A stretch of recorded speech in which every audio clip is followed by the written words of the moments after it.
welcome to my work table. So I wanted to just take you along on my sewing machine revitalization processes. I don't know what I'm doing, but I'm having fun doing it, and I think that that's just going to be my theme. Okay, so when you see me do something, whatever it is, it seems like a good idea at the time. Doesn't always turn out that way, but it's fun. So I wanted to show you a little machine that I got at the local Goodwill store a couple weeks ago, which I think is adorable. And the machine itself is in very good condition. The problem with this one is it comes in a case that was in terrible condition. And I've already taken some steps before I decided I was going to film this. So let me introduce you to the machine, and then I will show you what's been going on with the case. Okay, so I've got her just sitting on my lap here. Let me try to move the camera a little bit away. She is a little mid-century, I don't know exactly when. I am guessing sometime in the 50s maybe, maybe 60s, made in Japan little machine. Now usually the ones you find are Singer 15 clones. This one is not. This one actually has a shuttle right here. It's got the little shuttle system instead of the round bobbin system. And like I said, she works really well. You know, cosmetically, she's got pin rash and color is fading, and there's a few things that were missing on her, but I have those parts. The motor seemed to sound good. She is just an adorable little girl here. But I want to show you the case because she does need a base. She needs her case to sit in, and the case is what was really, really bad. Okay, so this is her case. Let me see if I can get you a better angle here. You might be able to see, I didn't even take it off yet, her little Goodwill price tag. Got her for $19.99, such a deal. But, you know, it is what it is. The hardware's all rusted out. You know, the case needs help. And my thought was, well, I'm just gonna strip all of this stuff off, sand it down, you know, pop off the hardware, polish that up, put a new case on, put it on. Well, when I did that, and look, when I did this earlier, the sides and the back, I mean the front and the back pieces are nice real wood. Unfortunately, the sides that had the bottom of the buckles on it was a very thin, old 1/4-inch particle board, okay? And you can see, and I wasn't aware of it, but you can see on here, it's that same particle board on this side. So, change in plans. But I wasn't aware of that until after I started to try to pull my hardware and everything out, and it crumbled. It just crumbled apart. So, you know, I am barely starting to learn woodworking. This is my Woodshop 101 project here, so please don't judge. But I went down to my basement and I found an old fruit crate. And the fruit crate had a piece of wood that was the right height and the right width. It was just too long. Biddy, hush, my dog's whining.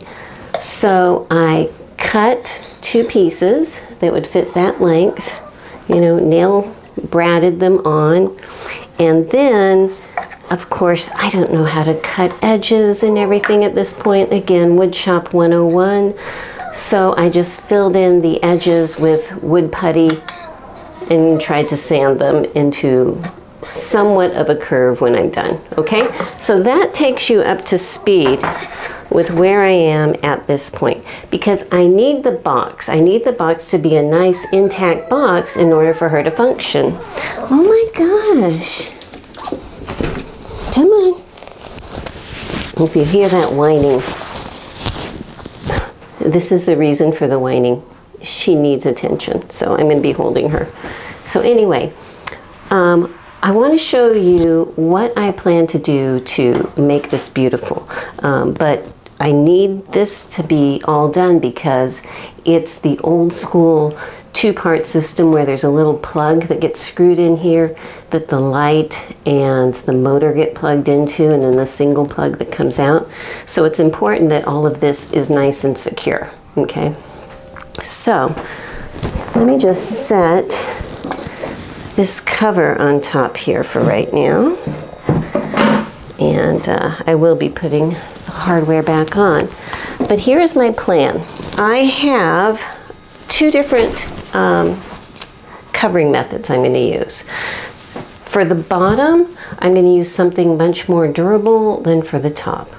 Okay? For the top, I have this very, very fun piece.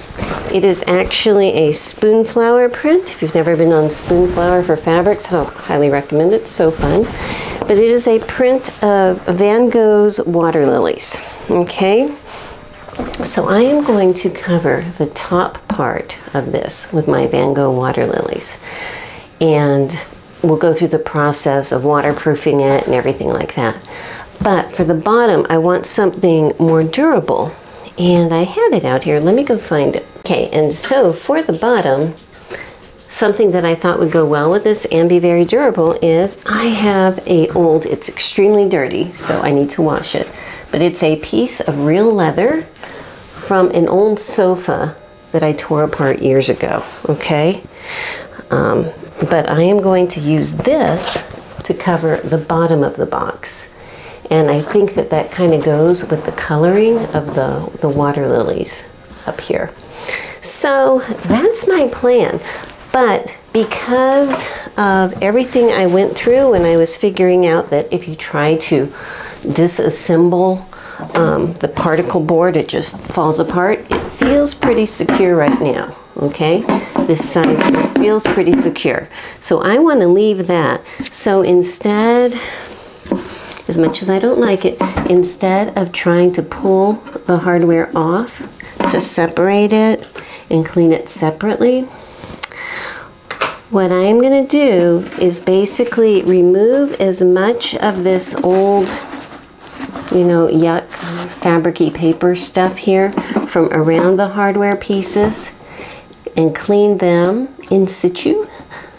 And then I might even paint them and then put the new covering on, okay? So let me go ahead and get started here. First thing I'm gonna do is take that nasty piece of turquoise colored leather downstairs, use some saddle soap and leather cleaner, try to get it as clean as possible, put it over to dry, and I'll be right back up. All right, I got another light here. So I'm gonna be trying to remove as much of the papery stuff from around the hardware. I'm just gonna get it close, get some scissors, and trim around kind of like this and leave the hardware with just a little bit of stuff behind it. And so that's going to be this side, and then once I get both sides dealt with, then we're going to deal with the center part. Okay, so I've got pretty much both sides of that blackish color torn off. All right, now I don't know if you can see, there's kind of like a little piping type piece here. This side, it's all coming off. This side, not so much. But I'm going to try to pull this out of the groove too. I think it just wraps around and gets glued in on the bottom. So let me just clip that and pull down and unwrap it. And it pops back out on the inside. There is paper on the inside. I'm going to do my best to try to pull as much of this paper out just as is. And this center part here, this center part up here, it looks like it's sticking really well except for up here. So, and up here it does feel loose, so I'm going to go ahead and try to pull it off too. It looks like a leather looking paper. Okay, so it is paper. If it does not pull off easily, the next step I'm going to do is get some white vinegar up here in a sponge, and just to try to put white vinegar all over it to soak the paper. That will dissolve the glue, and so it should come off. The same with the inside. Get a sponge with my white vinegar, you know, get places moist so that if the paper is still sticking, I can pull that out.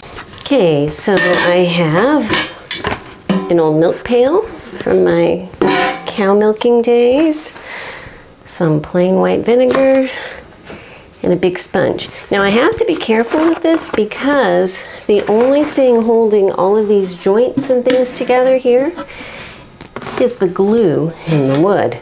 So it's like a delicate balance of getting the paper moist enough that it will pull off and yet not letting the wood get soaked. So it smells very much like vinegar in here, but that might help some of the mustiness. So here's the inside of my box. Got my big old sponge, moist, very moist. You can see it's dripping there. And I'm just dampening this whole bottom area. I'm just gonna do one piece at a time, okay? I was gonna grab my X-Acto, but I've got my old Pampered Chef paring knife, which comes in remarkably handy for so many things up here. So I'm just going to reach under my paper and start pulling out. Ooh, and I can tell where the paper is moist. That's going to help a lot. So this will probably take me, maybe half an hour or so. So just trust me, that is my process. Get it moist with the sponge, try to peel up, get it moist again. So like say I peeled up this little strip, but I want more moisture, moistening it again, and then coming back with my knife and peeling it. I'm going to do the same thing for this outside edge with this paper. It's like a leather texture, but it's paper. You know, you can tell pulling up here, it is paper, okay? And it looks like some little paper weevils or something started eating into it there, so it'll be a good thing that it's all taken care of. So I gotta tell you, I was starting to pull paper off, and I am realizing just how fragile this wood is. New strategy, I'm only gonna pull the loose paper off and leave everything else because I'm thinking literally it is the paper and the glue that has kept all of this particle board and itself from falling apart all of these years. So what that means is I'm going to be covering the outside, but I'm also going to be putting new paper on the inside too. I am glad I wiped it down with vinegar because that did help kill some of the musty smell that you get sometimes. But what I am going to do right now is work on trying to clean these up and get some of the rust off of the buckles and up here, because I am going to be painting these. I'll be hitting them with some Rust-Oleum paint, but I need to get a lot of the main rust off. These were the bottom ones, and I've actually already spent a decent amount of time cleaning. I don't know if you can even see. The lighting in here is odd because I have a lot of lights on the ceiling. But I can get them like this, where there's a little bit of surface rust left, but in general it's clean enough that I can then wipe them down with something to get all of the oil off, and then I can paint it with a Rust-Oleum type paint and feel secure about that. So this is plastic, this handle is plastic, so I can clean that in a different method. But the first thing I do is put on some gloves, because these get nasty. You know, I have my regular glasses on also, but I will also be putting safety glasses on over my regular glasses, you know, because you don't want to lose an eye. So I got those on. So what I do is I've got a Dremel tool and a rotary tool, and I have a steel wire brush. This one has been used a few times. This is what they look like new. Okay, so I can just turn that on, and I'm just going to try to hit it and clean it in place.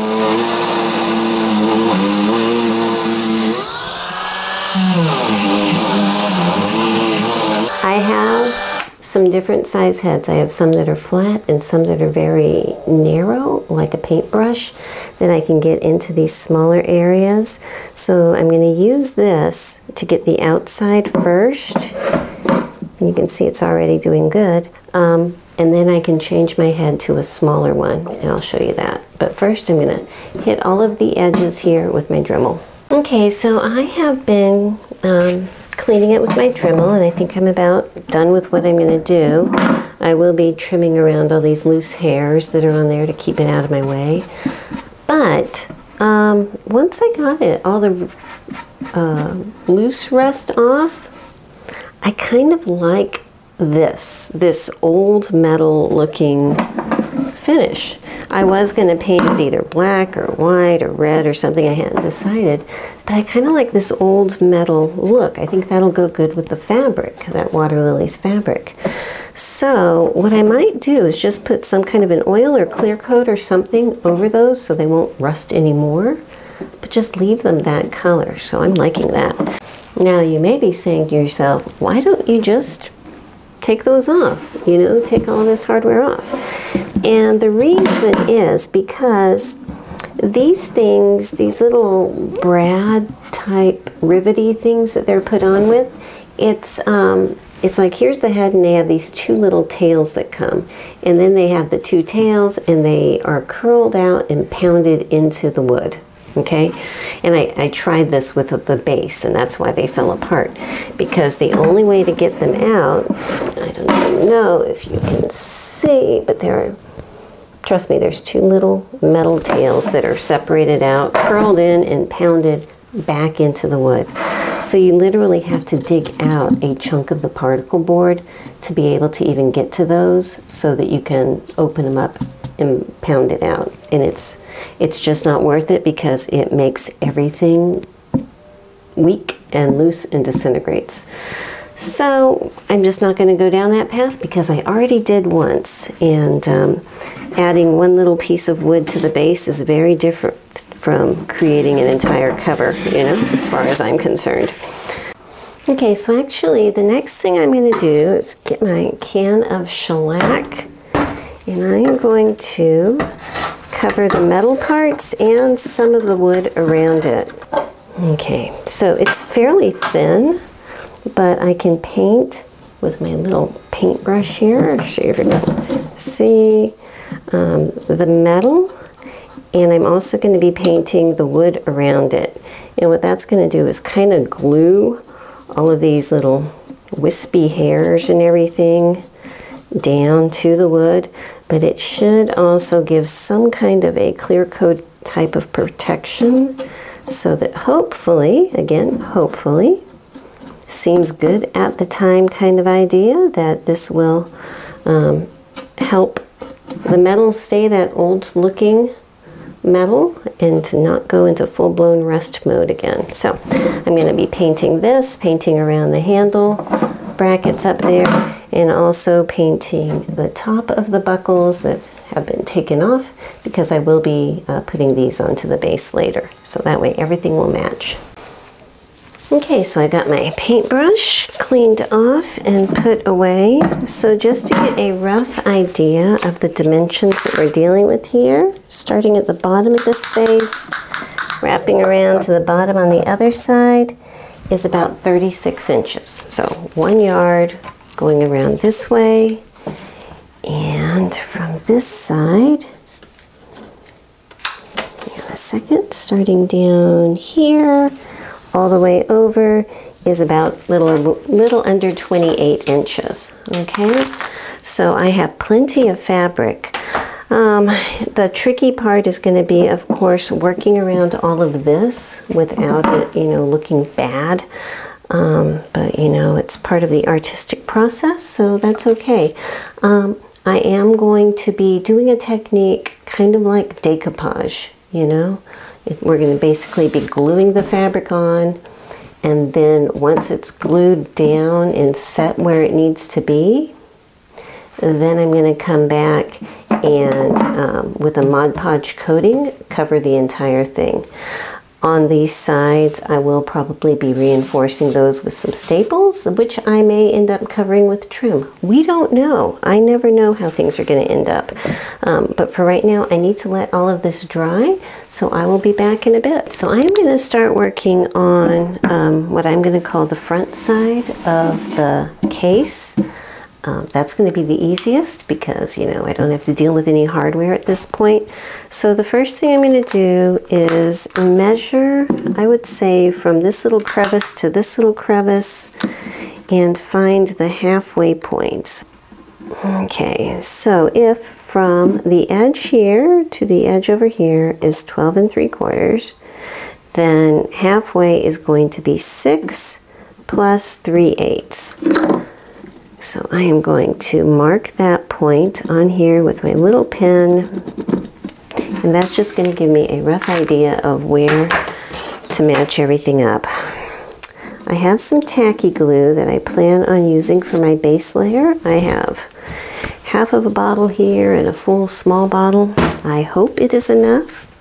I really do. This is one that I have used several times. Tacky glue is very thick, but it works great. So I'm going to use this one up first. Get a paintbrush in there. I think I will use this paintbrush just to try to pull it out and paint all over this entire side from just before where the curve is over here all the way to this side and up to the top. Okay, so I had to open my little bottle, but I think I got this top part at least pretty well covered with a decent layer of tacky glue. I'm also going to hit this little bottom edge here. Okay, so now let me stick that paintbrush in there.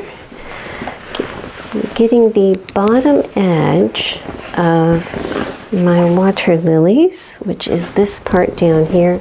I also marked a little spot there where the center is. So I'm just going to place it so that that generally lines up, but I want the fabric with the color to come all the way to this bottom edge. Okay, so now I'm just going to smooth this up, press it on. It's going to be beautiful. You can already tell it's going to be beautiful. And I'm going to have to let this dry overnight. There is that little crease where that trim was. Honestly, I'm just running my fingers through that little crease so it's defined. But at this point, I don't know if I'm going to be doing anything with that, okay? So because I am running very low on my tacky glue, I'm just going to seal this up, try to combine bottles, and I will buy some more tomorrow before I go on to covering the next part, but at least this part will give me a good starting place to get it going. Hello, it is the next day, and I've moved into my sewing room because the light in the table is better in here. So this front, well actually it's the back. I made a mistake last night and I put the back on there. It's an either or thing, so I'll just call this the back. This will be the front, okay? So that back is now glued on well, and I am going to put more tacky glue down, try and make sure I get way in here in this rounded edge here, and I'm only going to glue up to this point, straight across right there. Okay, so let me go ahead and spread this out. All right, so now that I have my paint on, I'm going to fold my fabric up. You know what, let me flip this over so you can see what I'm talking about here. Make sure I press it down really good along that curve and up to where all of that hardware starts, okay? Now, I can kind of feel where that is. I can probably see it better this way again. Flipping you back. What I need to do is make an incision going straight across here. All right, so I'm just kind of making a fold line where that should be. You know what, let me get some different scissors. I think these are sharp enough. I should be able to get in here. So I'm just gonna make a little hole just to get it started, and then cut straight across, and I need to go all the way past the handle on the other side. So now I should be able to lift this up enough that I can slide my little handle through. I'm going to be cleaning up all of this, but I just wanted to get that done first. So just so I need to trim enough just so all of this is going to lay flat while the glue dries. So let me just make some cuts. Yes, I will be cleaning it up. I will be, I promise. But for right now, I just want it to lay flat, okay? So I think that is pretty flat there. That's pretty flat there. When all of the glue is totally dry, I can come back with my X-Acto knife and everything and make it exact. But while I have my paintbrush here handy and I haven't cleaned it yet, I'm going to go ahead and put some glue right here in between the little handle hardware. Try not to catch the back one, but just so I can press this side down right here. Okay. And I think that that is good for now. So I'm going to go ahead and go wash my brush, close up my glue, and give this a chance to dry completely.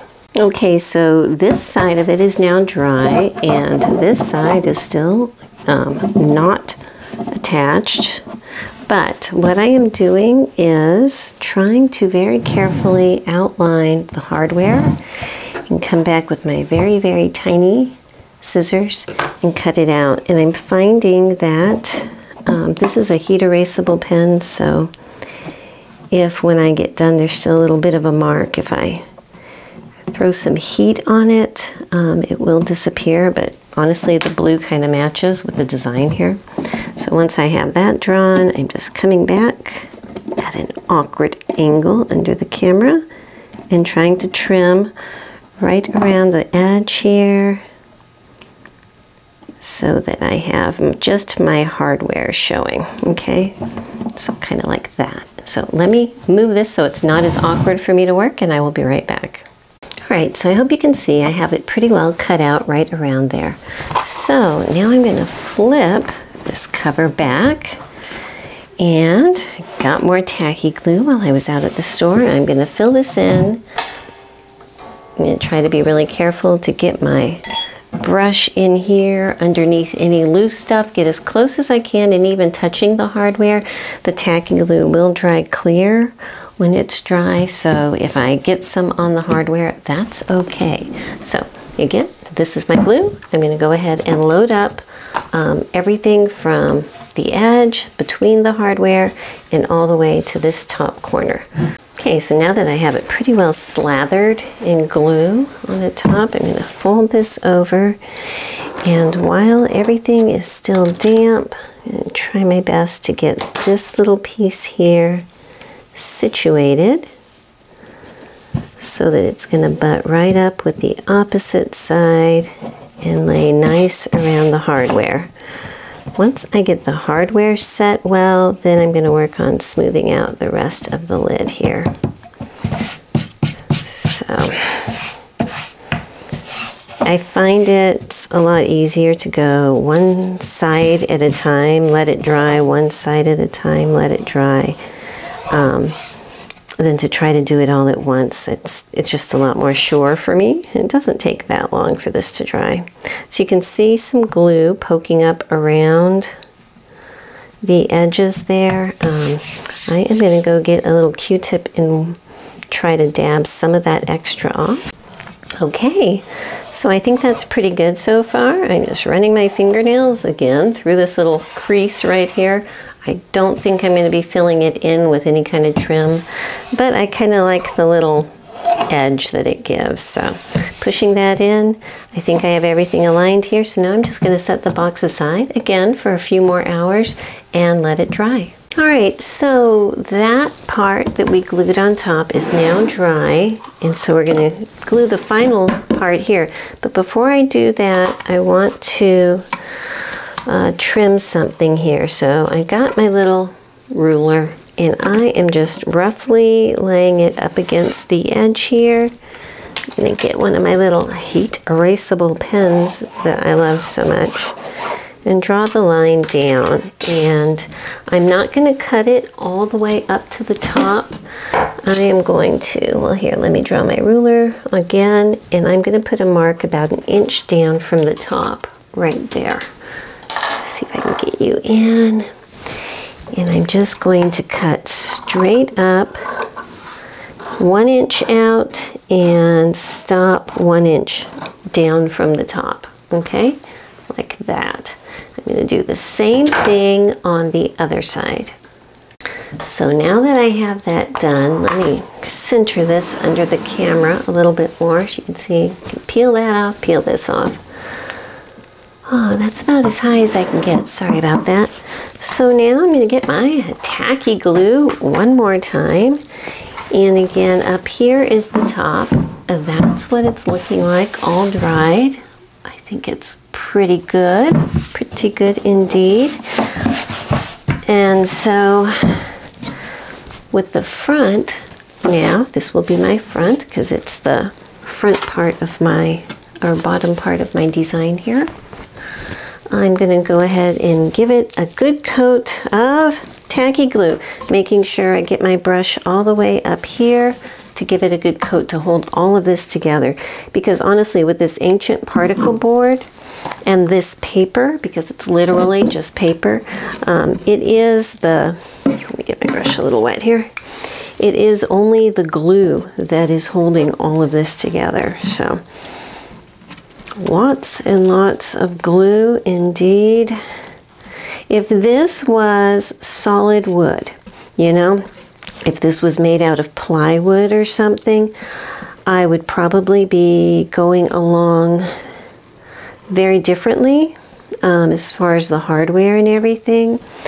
But since it is all just, you know, 50-year-old particle board, which has had a rough life, this is the best way I can think of right now. And it's the glue and the particle board that holds all the particles together. So in my mind, adding another coat with fabric, in a very sturdy fabric, you know, it's more like a polyester. It's gonna give all of this much more strength. So let me go ahead, finish coating all this, making sure I get plenty of glue all the way up here in the edge and get it stretched all the way down. Okay, so now that it's covered in glue, I'm just going to pull my fabric down and try to smooth it over all the way down. I think it's going to be a beautiful case. So I have the fabric here hanging over the edge about 1.5 inches or so, and I do have some glue along the very bottom, so I'm just kind of pressing it up in there. All right, so this front needs to dry now. While I'm going to flip it over really quick here, put it face down on the part that we just glued. So here is the back, and while that is drying, what I'm going to be doing is these little 1-inch pieces that are hanging over the side, I'm going to glue these down here. Now we stopped 1 inch above, but that's so that I can make a nice fold up here. All right, so I got my little bottle of glue here. And I did buy some more today, so I have enough to finish the project, which is good. But I'm just sticking my paintbrush in there just to get enough to run a dab about 1 inch or so down. All the way up here. And what I do on this side, I will, of course, be doing on the other side also. gonna make sure I get enough glue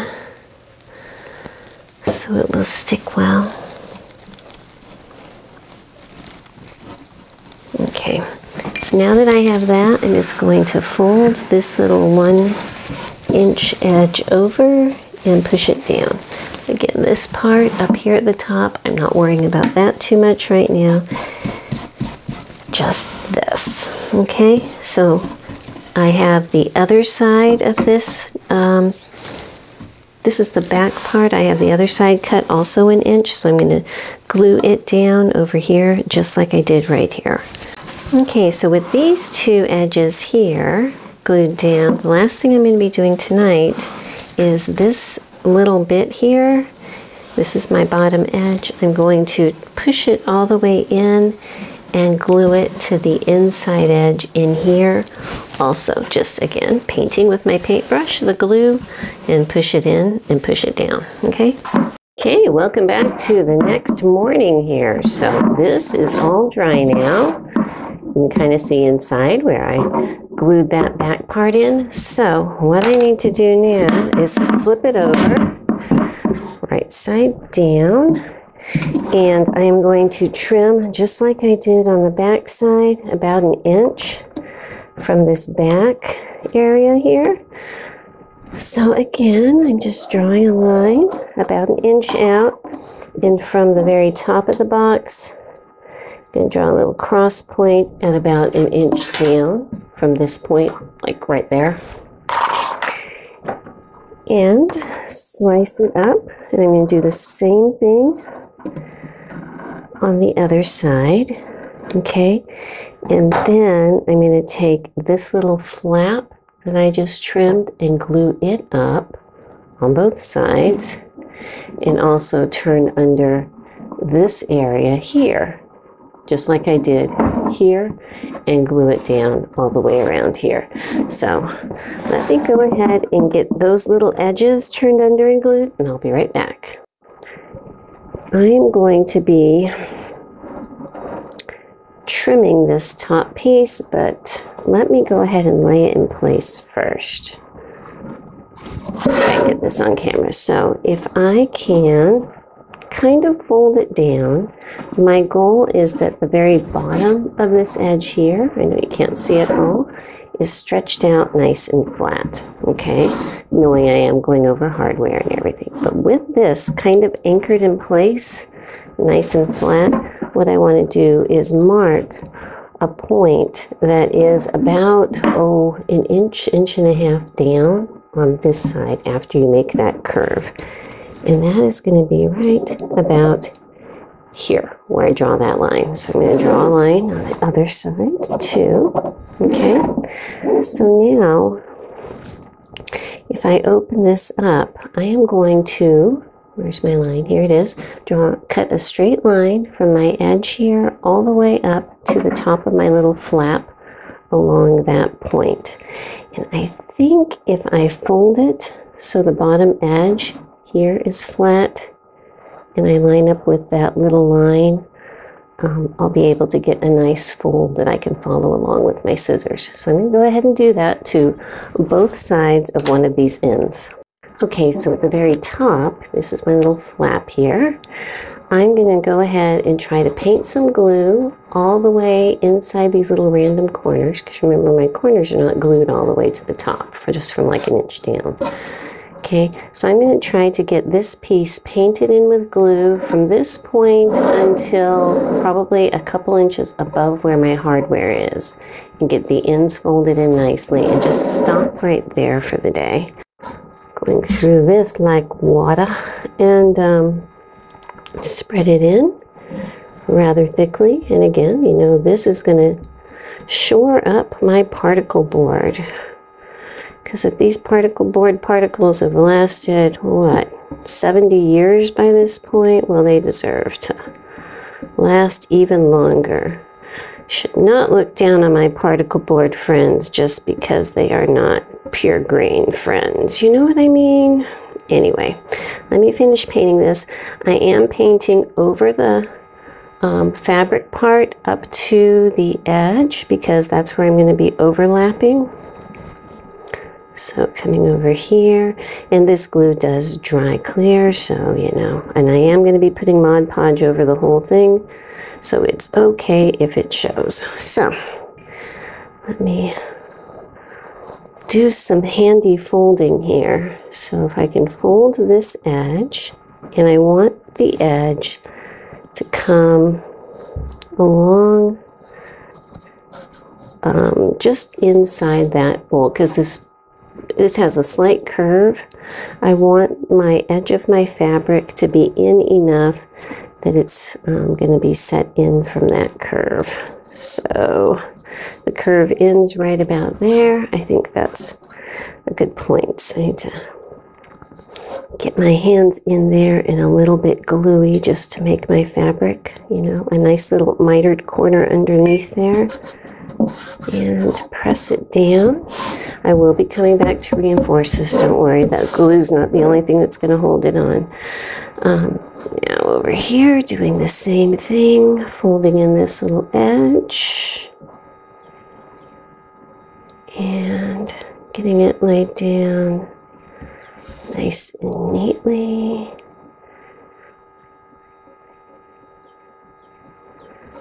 Okay. I think that looks pretty good up there. All right, so let me just try to extend the fold the rest of the way down just to make sure that it will work out. I'm just going to stick a little weight on there to hold it while it's drying. And do the same thing over on this side. I'm just folding it out, smoothing it down. Just going to stick a little weight over here, and I am going to let this dry completely, just this section up here, before I even do the bottom or the other side. You know, because I find that just doing one little part at a time, letting it stabilize before I go to the next, really works out a lot better for me. So I will be back later. All right, welcome back. It is now the evening. This upper part is dry. So I'm just flipping my little pieces back, and I'm going to paint glue all the way down to just above my little piece of hardware here. I want to be able to move my fabric a little bit around there, so I'm just going to paint it right up to this point. Everything I did on this side, I am going to do on the bottom side too, and I've already trimmed my little excess here so I can fold this side under just like this and get it all tucked in nicely. So next time you see me, I'm going to have both of the sides, this side and the other, glued all the way to this point. All right, so I'm just going to let this dry overnight and just tug it to make sure this stays nice and tight, you know, because it's still not secured all the way. I am just kind of pulling these outside corners fairly tight, putting a little clip, oops, on this outside edge here, right here. Did that on both sides, so this can dry nice and flat overnight, and tomorrow morning we're going to cut around these pieces. Good night. So welcome to the next morning, and I'm going to undo my little clips here so you can see that this is glued to this point. All right, so right now I'm going to flip it down and very carefully try to trace around where this hardware is. Okay, so I can kind of feel it here. And I think if I run my fingernails over it first, that's going to help me. So I'm just going to try to draw the edges here. What I'm going to do first is draw a line where dead center of this part is, and just clip straight up all the way from my bottom edge up there. Okay, that way it's going to really help me to lay it flat. So I'm going to clip it, continuing up to where I can get it to lay. Now I can pull it on the sides so that this is going to be nice and flat. And you know what? I'm going to go ahead and put a clip over here where that needs to be, and a clip over here where this needs to be. Okay, and that's going to make it a lot easier to get a good placement for where I need to trim around my little hardware.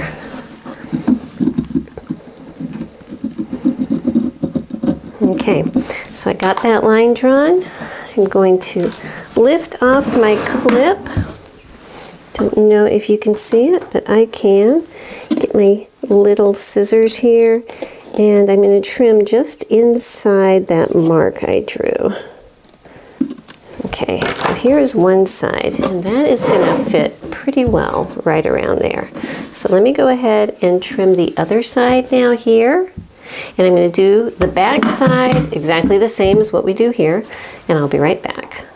Okay, so now that I have it cut around here, I'm going to lift this up, and again, getting my tacky glue and paintbrush, coat this here, the very bottom edge with glue, and carefully form my fabric around it and press it down. Alright, so I want to show you that I have it all glued here and also, you know, tucked under and glued underneath here. I just need to let this dry on both sides. But I also ran a little bit of glue just around the edges of everything to try to contain it all, try to make it so that it'll be really secure so that it will not want to, you know, come out of sorts. So I'm going to give this several hours to sit here, dry, think about its life, and we'll be back in a bit.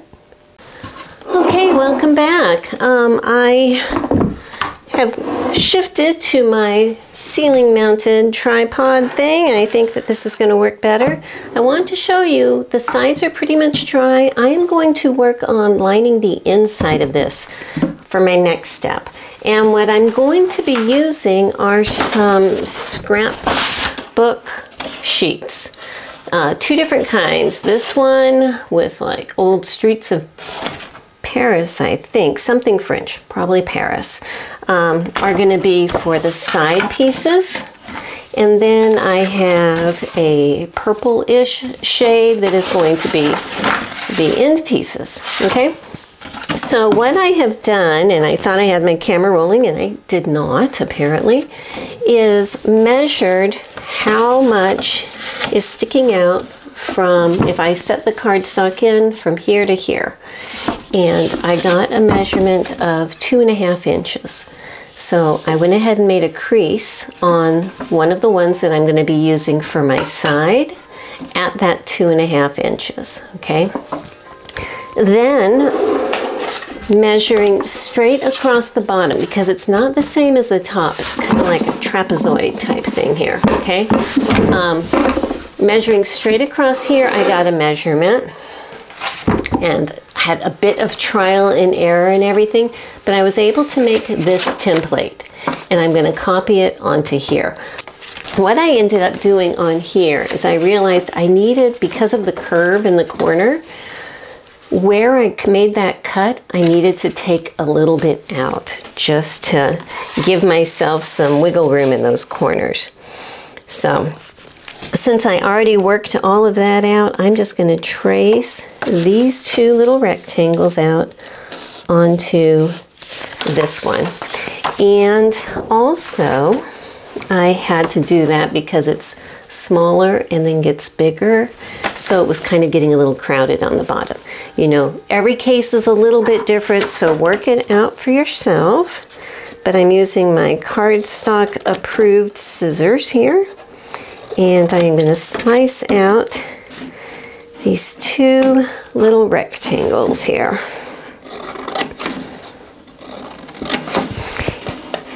All right, and now I also needed to figure out, let me move this out of the way here,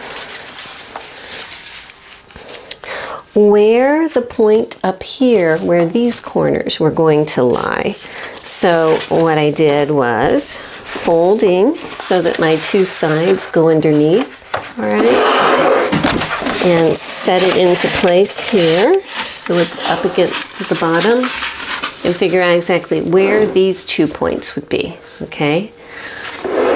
So let me just go ahead and push these all the way in. Make a thumb point up here and a thumb point up here. And I just remembered, after I did all this, I realized that this was actually 1/8 of an inch too long, because it stuck up about 1/8 of an inch on the top. And so, just grabbing a paper cutter, and I'm going to cut that 1/8 of an inch off right here. Come on, baby. Right about here, okay? Just so that it's all going to lay down nice and even. Just shave that off, and now it should fit.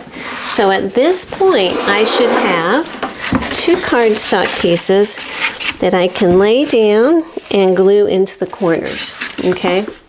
So because I found the top point here, on this one you can see I already made these creases. And you can see that they're smaller on the top than at the bottom. But I'm doing it after the fact, like right now, so that I can get that exact fit. So I'm going to set this one in here. And put a little clip up here at the top, holding this in place. Over here at the top, holding this in place, and with that, with my other hand pushing it up against the side, I can just kind of run my thumbnail up and give myself a good idea of where that crease needs to be. So that now when I pull this out, I can see it. I'm just going to go ahead and fold it and crease it permanently. Okay.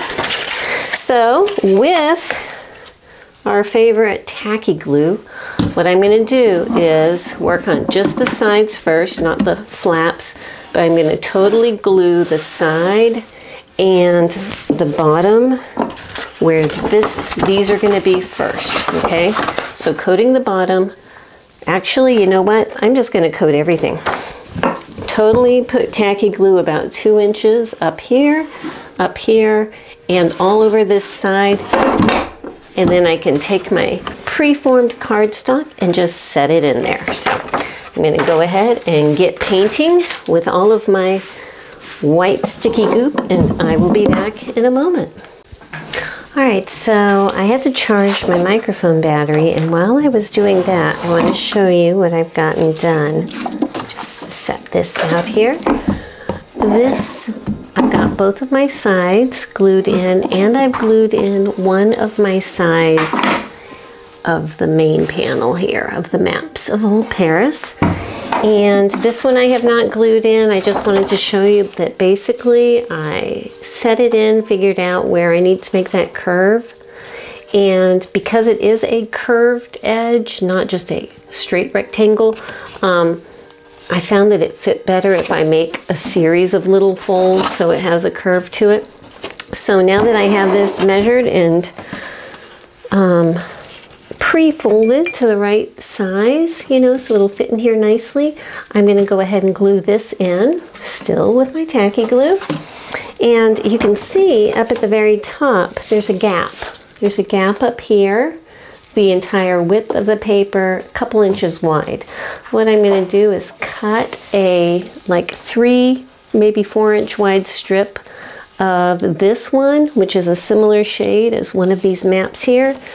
All the way across, it should be the same width, so that then I can just glue it over this center area here, and it should look nice. All right, so I got it all glued in there. As you can see, there's extra glue where the shininess is all over the place. It does dry clear. I'd rather have too much than too little at this point. So I've put some extra clips just to hold the edges so that while it dries, it's nice and flat against the edge. I am going to be coating everything with Mod Podge after the glue is totally dry. The inside paper and the outside. It will help waterproof somewhat and protect the paper on the inside and also the outside. So I'm just going to let all this sit, dry out for a while. All right, so while the top is drying, I actually wanted to get started on this base. And like I mentioned before, I'm going to be using my funky leather. This is the wrong side of it.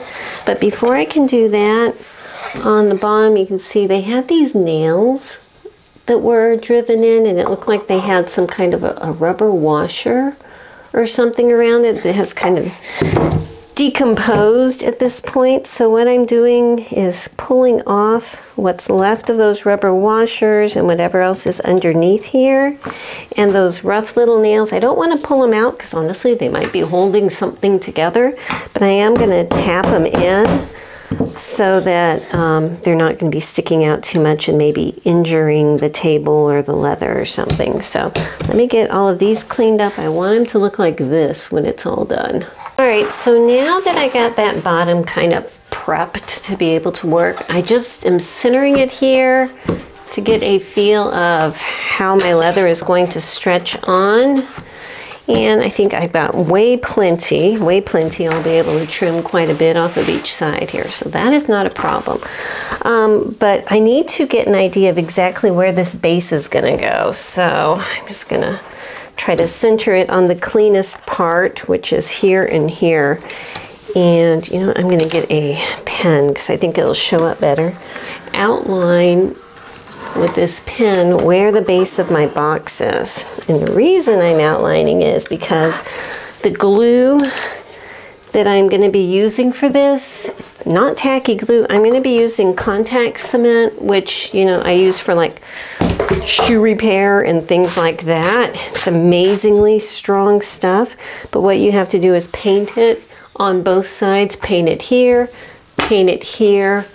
let them like dry for a little bit, and then stick them together. And once you stick them together, they are not coming apart. So because I have my outline drawn, oh, I need to go get a wrench to open this. Hang on a second. Okay, so now that I have this drawn, I'm going to, oh, and well ventilated, open your windows because this stuff will make you high as a kite. So painting inside those outlined areas, you know, on here and here first. Okay, so I got both surfaces painted. Had to open another window because wow. I'm going to give it about 10 minutes to dry and get tacky, and then you have to be really careful when you match them up because there's no adjustment. Okay, so I need to let you know that I started this process and then I realized, oh my gosh, there's some things I need to do to this box before I finish the leather. So I'm going to glue the leather onto it and then do some other things to the box. So, you know, technically I should have done this part after, but we can make it work. So I am going to try is the operative word here, to very carefully line up where the edge of my leather rectangle is going to match up to the edge of this. And does that look pretty good? That looks pretty good to me. So I can just kind of flip it over and press it down. And right now, it is where it is. Okay, it's not going to go anywhere from this point. Let me go get my little rubber mallet to tap it down. I feel a little bump here, but I think that that's just a dimple in the metal. But you get a mallet and just tap it on, kind of like when you're repairing a shoe. You want to make sure every single little spot has good contact. So I'm going to turn this off because you don't need to hear me pounding and pounding, but I'm going to be tapping every single place all around the edges here. Okay, so this is what it looks like from the right side here. I can see that I had it slightly off by maybe about 3/8 of an inch on this side, but it is what it is. It's not gonna change at this point. So what I need to do though, when I said there's something else I have to do, let me tell you what I have to do. This little piece, the glue, it was just glued in, the glue is rotten so it could pop out.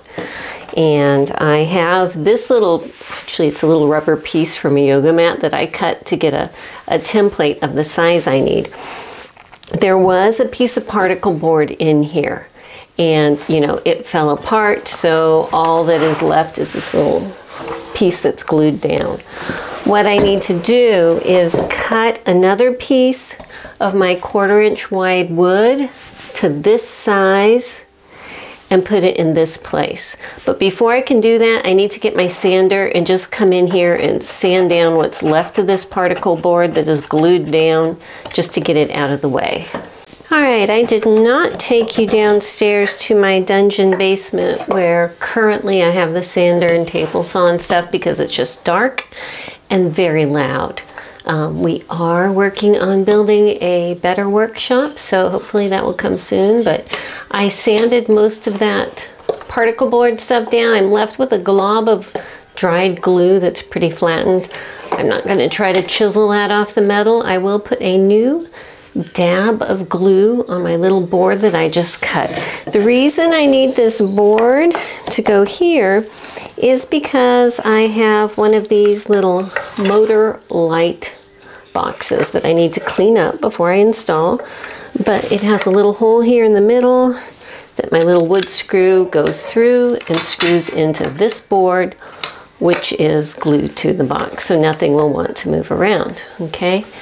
And these are important if you're going to have a separate plug for the motor and a separate plug for the light.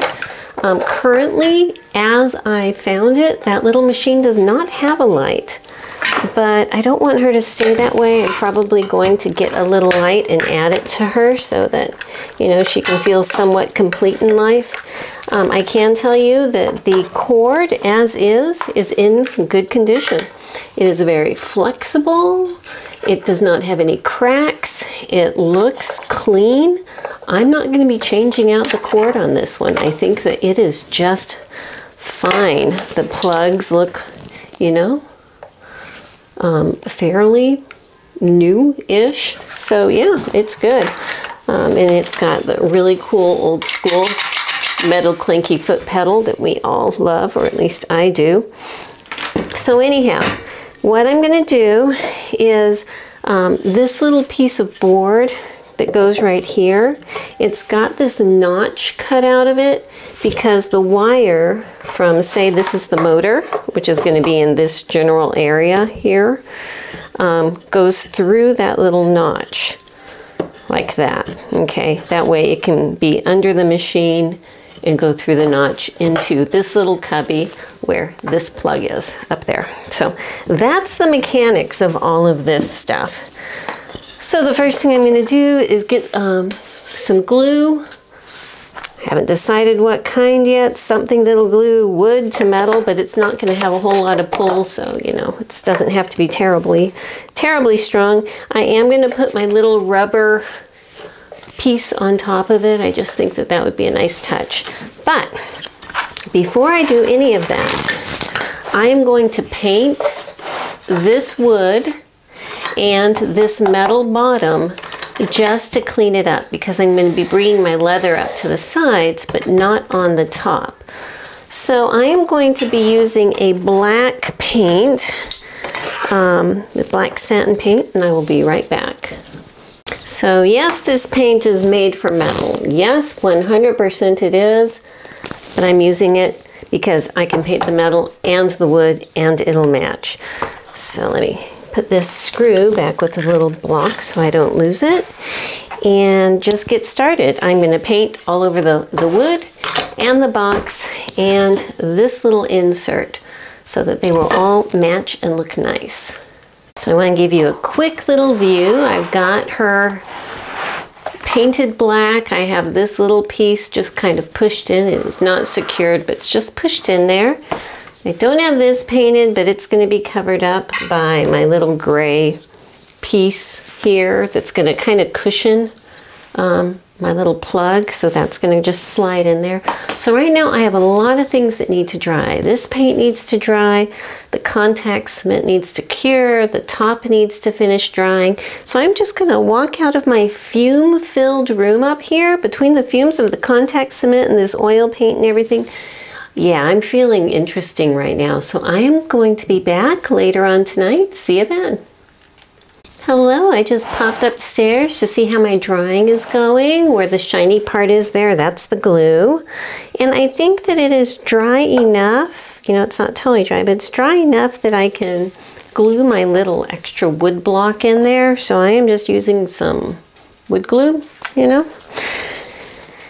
And I'm gonna put some onto my little piece. Not too much there. Screw this back on. And just like that was a glob, I want this to be thick enough that it has some, you know, adhering power. So I'm going to glue this glob and all straight down and just kind of center it in this little area right here. Okay, so now I'm just going to walk away and let that dry for a bit. While this is drying, I just want to get some marks on my leather here. So since the bottom is dry, if I tip it straight up, I can run my pen mark across this edge and get a line placement where that is. And I'm also drawing, if my pen will work, it looks like this pen just died here, hang on. I'm going to draw up the sides here and over here also. Okay, so I can get those 2 points. So I'm going to go ahead right now and trim my leather because I'm going to want this leather piece to come right up to the top of the wood there. Alrighty, so I'm going to trim it just inside that line that I just drew.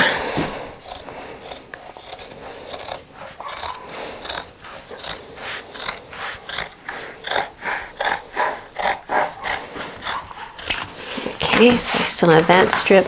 Now if I fold this straight up, I can adjust and make sure that everything is good. Looks pretty good to me. And do the same thing over here. Okay, now that my front and back are trimmed, I'm going to draw a line just right along the base here.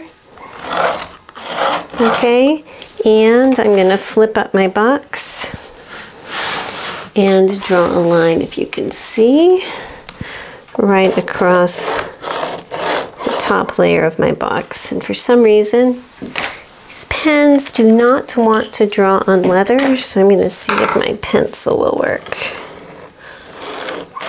Well, close enough that I can see. So I'm just going to cut straight across up here.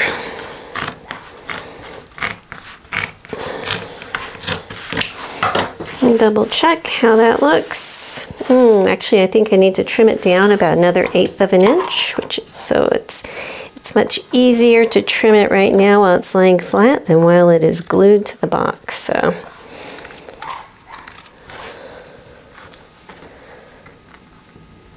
I should have probably used a straight edge and maybe even a rotary tool, but these scissors are working fine. Okay, yeah, that's good. So I'm going to go ahead and trim the other side over here just the same as this. Alright, so right now what I'm doing is getting my little straight edge, and here is my long part here.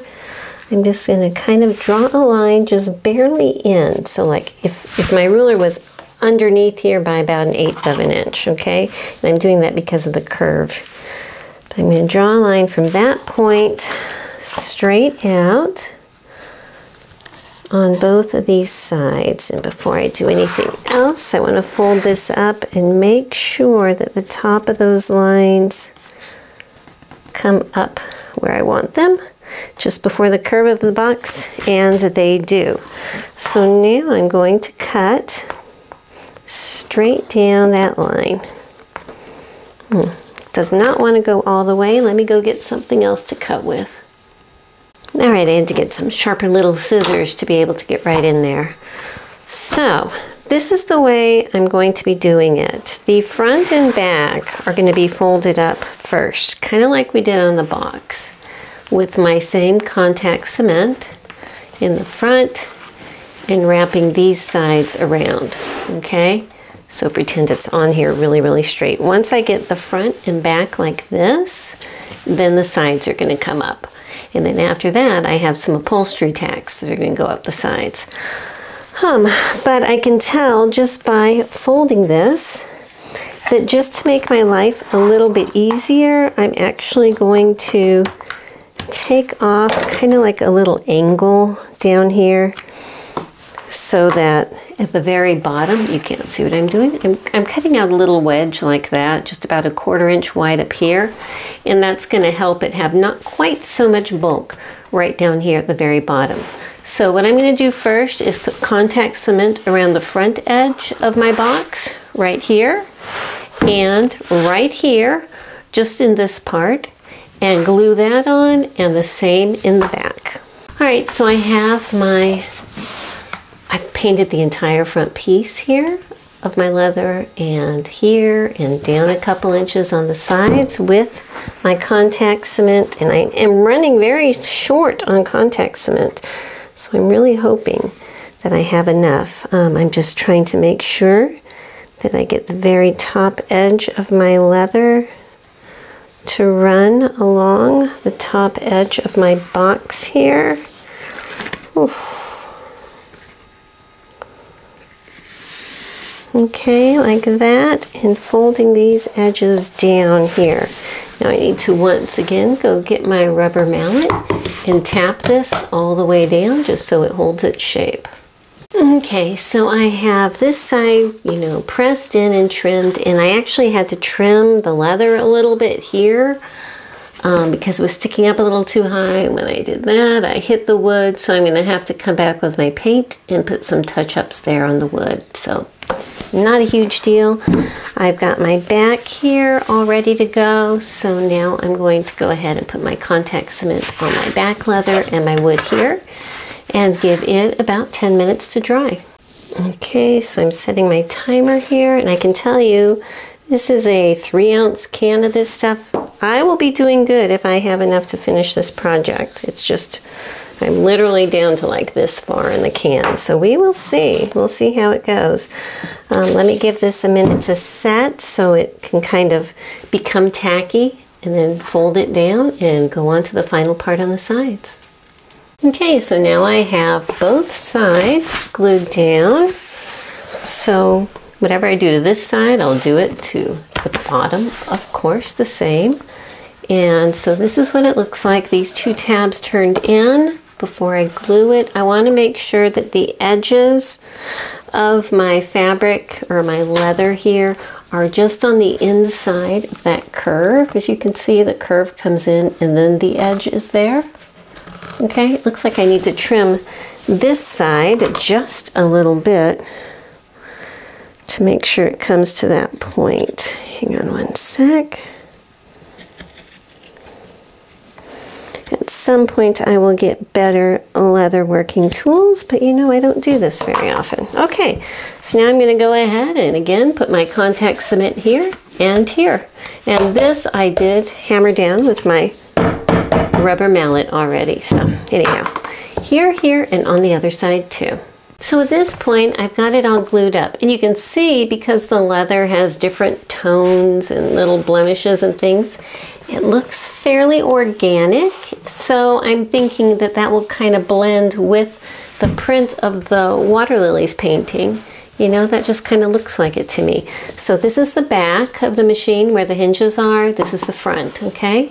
So I'm going to try something for the first time on the back here, back corner, because I figure if it doesn't look good, I can pull it out and there will be fewer scars that will be noticed on the back. And what it is I've got some of these antique-y, gold-looking upholstery tacks. And I'm thinking putting 3, 1 on each side and 1 in the middle, along each of these little rows. So I'm going to start with one fairly close to the bottom. I'm going to set it. I should draw a line. That's what I should do to make sure that they are all uniform. Yes, indeed. Getting smarter with my old age here. So if I put this ruler straight up and use it as a guide, put my second ruler here, or straight edge I should say, I can put a line just with my pencil that I can erase. All right, so now with that, again, if I put this straight up on the bottom, into my straight edge across, I think by doing this technique, I can come up with like a crossing point where if I put my little my little nail, it will match. So I have 2 here, 1 here, 1 here, and then I am going to figure out how far apart those are and then put one right in the middle. So it looks like right about here is the halfway point. So now I have 3 little marks. And I'm going to go ahead and try on this bottom one first because it's closest to the base. I think it'll be the most stable to just hammer my little tack in. You know what? I'm going to go get some needle nose pliers to hold on to that tack. Okay, so now I can hold it without smashing my finger. Oh yeah, that's going to look good. Okay, so using that process, I'm going to put 3 on each end where the little cut edge is, just like that. Alrighty? Okay, so here we go. Got my little upholstery tacks in on the side, which is going to do really, really good to hold that leather up between that and the contact cement. Now, because I don't want to have to wash another, all over my fingers again, another paintbrush, I'm just getting a little Q-tip in here to dab on my spots that I need to touch up here. All along the edge of the cabinet case thing. You'll get the reference.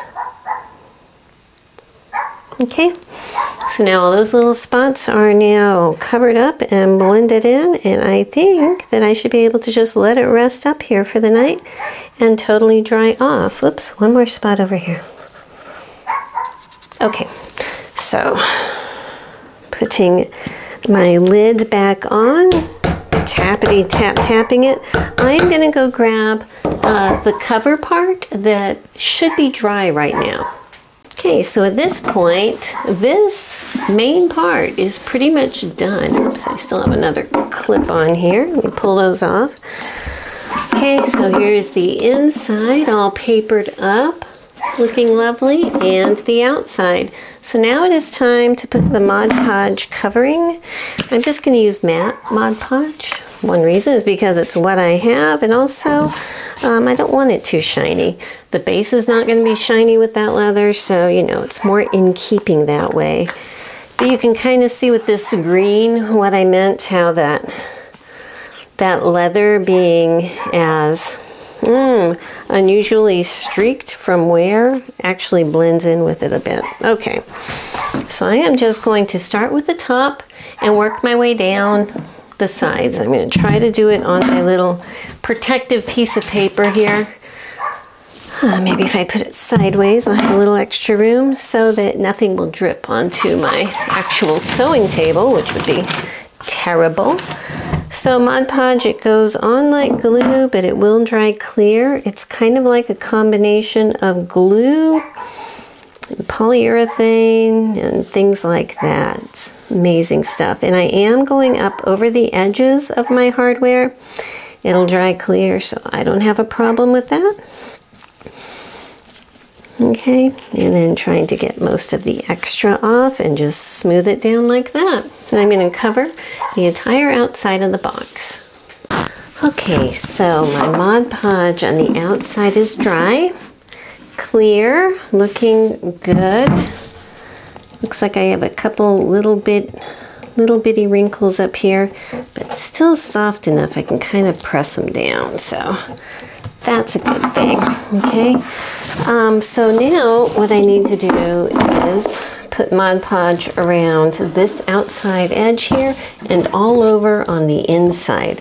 That's going to protect the paper and hopefully make this thing as secure as possible. I feel very strongly at this point that the fabric I have put on here has made this case, you know, 10 times more strong than it was with that paper that was falling apart. So very happy about it. I just got my Mod Podge, got my brush that I washed, and I am ready. Gonna paint everything here and then let it dry overnight.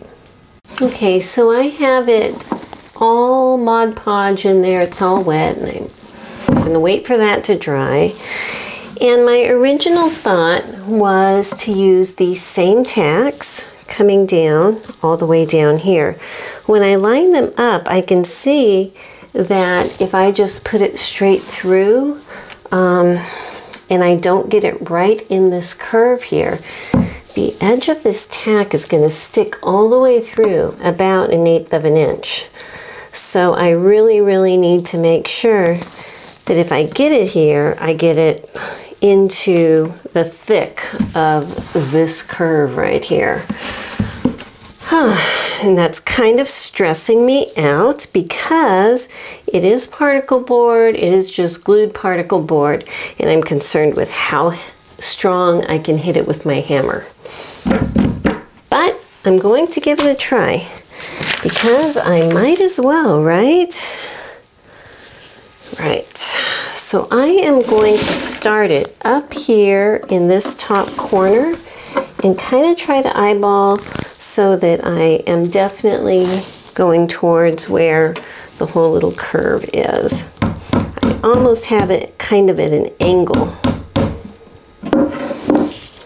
So far so good. And I'm kind of tapping it so that it works itself in, but you can see it's kind of overlapping the edge there. And if I put my finger on the inside, I do not feel it poking through. So that's a good thing. On the base, I put them 1 inch apart. If I put them 1 inch apart here, that will be 1, 2, 3, 4, 5, 6, 7, 8, 9, 10 of them coming down the road, which will look beautiful. Kind of scary, but beautiful.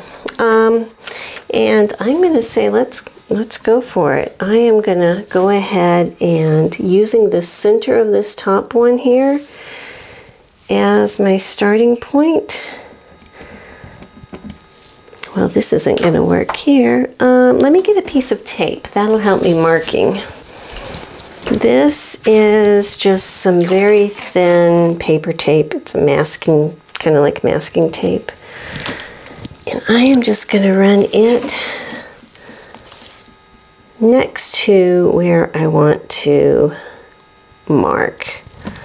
Okay, I think that this will work. So if I line up, please stay there, paper tape, the center of this nail with 1 inch, I'm gonna put a little hash mark at the 1 inch point all the way down on my tape. And I can see that, okay? So I'm gonna get the top one and the bottom one first. Get my pliers here.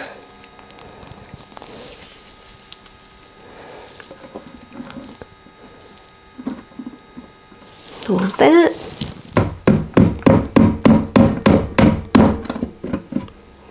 My pliers out of the way.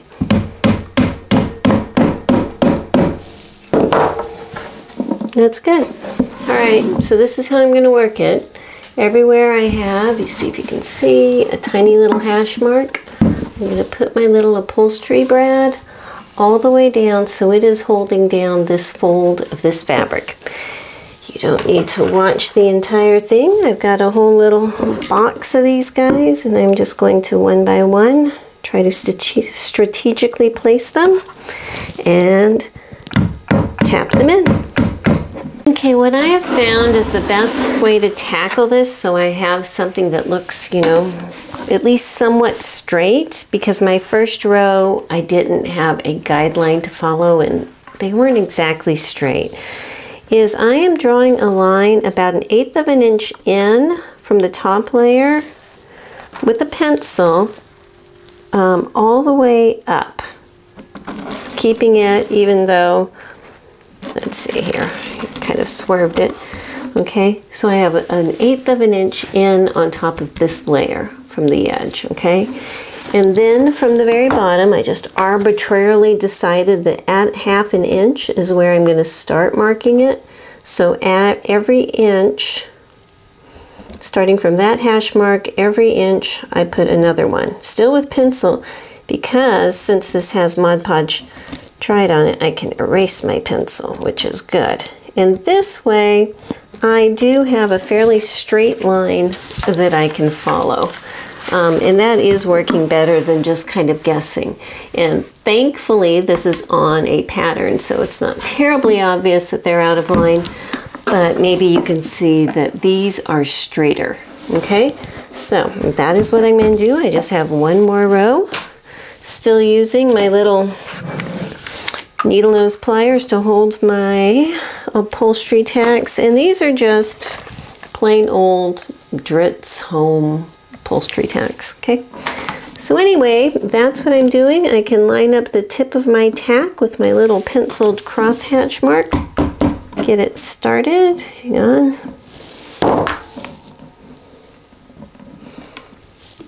And drive her in.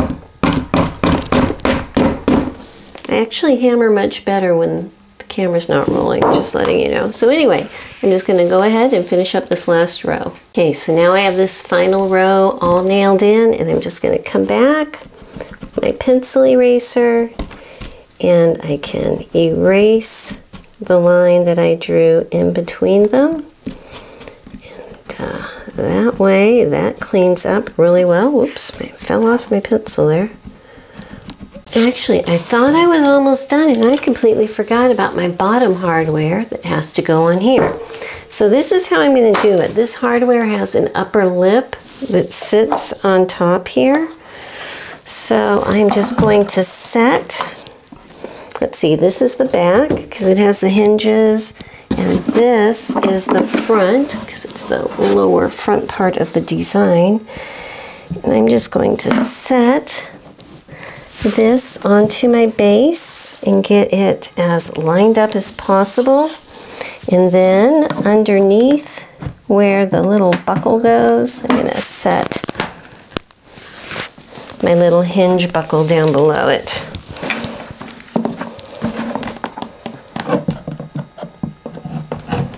Try to make sure that it actually fits together, and it does. The leather does not add a whole lot of extra width. I was concerned that it would be too thick. I cannot really tip the camera to show you right now, but I can give you a little peek this way. So this is what I'm doing. This piece I just have set in place right now. Once I have it at a place that I think it will work, I'm going to use my pencil here and just kind of outline where this piece of hardware needs to be, okay? I'm going to do that on both sides, and then instead of these funky little tacks, I have some tiny screws that I'm going to go get and screw into these little holes to set this lower buckle into place. Okay, so now that I have this marked, I'm just going to lift the top off. And I have to turn it up on its side, so I'm going to put it up like this. And I can see from my pencil mark that it is still lined up in the right place. I've got these little screws, they are like copper, and I think that that will work well. So I'm going to lift up the bottom and try to do this bottom one first. Are we going the right way? Yes, we are. Hoping for the best here. All right, so let me cinch down this bottom one now. All right. So before I put the other one on, I'm going to put my case back on. Again, making sure I have the front on the front. And see if I can lock her, oops, got a pencil under there, lock it into place. And it's locked. Ta-da! Isn't that so cool? I think that the copper screws were perfect. So I need to open this up so I can do the other side now. Okay, so I got the one in, and let me try to hold the box somewhat still because it's difficult too, because the little hinge on the bottom or buckle on the bottom is keeping it from standing flat.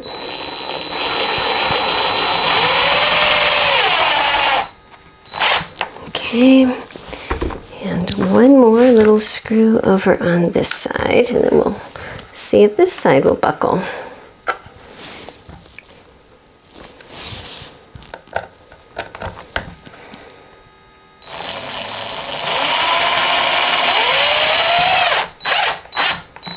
Okay, let me set it back down again. Both sides are unbuckled. Again, this is my front. This is my front. That side is set in. And that side is set in. That side is buckled and that side is buckled. Oh yay, yay, yay, yay. Look at that, they are both buckled. I'm so pleased. Okay, one last thing. Here in the front where this is, it's held on by that glue, which is a very strong glue, but if you are actually, if this machine becomes one that gets a substantial amount of use, I am concerned that eventually having, you know, hands and things rubbing up and down on here might make this want to peel off. So since I'm here and I've got the tacks, I'm going to go ahead and put a row right across here. They are curved, so they should not, you know, cause any problem.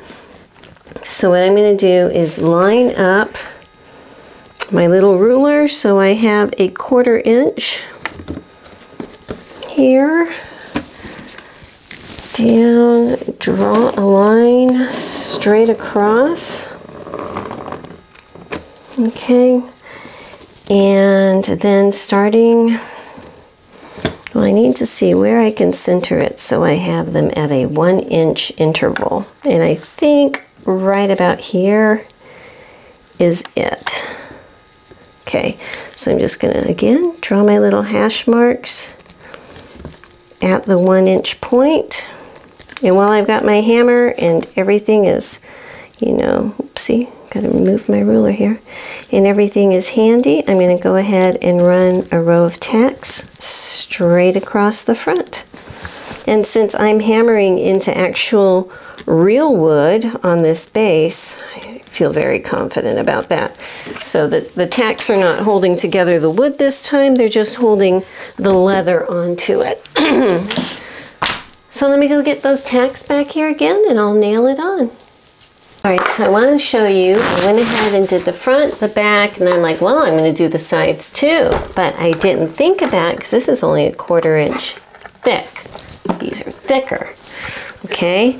And so when I nailed them, I got sharp little things in here, which are not going to be good. So what I am doing, what I have decided to do, is to pry these puppies back out. But since I have a nail hole here already, I'm just going to use the little tip of my pliers to cut off, oh, a little bit more than what I think is the amount that's going to poke all the way. So I just have it chopped there.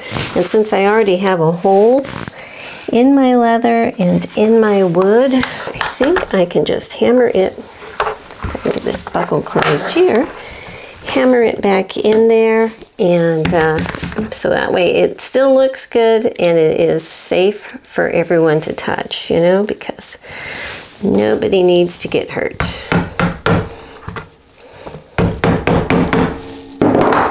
And yay, it's safe. Nothing sharp coming through now. So that's what I'm going to do. Thankfully, there's only a couple on each side of the buckle, you know, because these that are going down here are safely in the curve. These are in thick wood. That's in thick wood. So that's what I am having to do in case you are curious.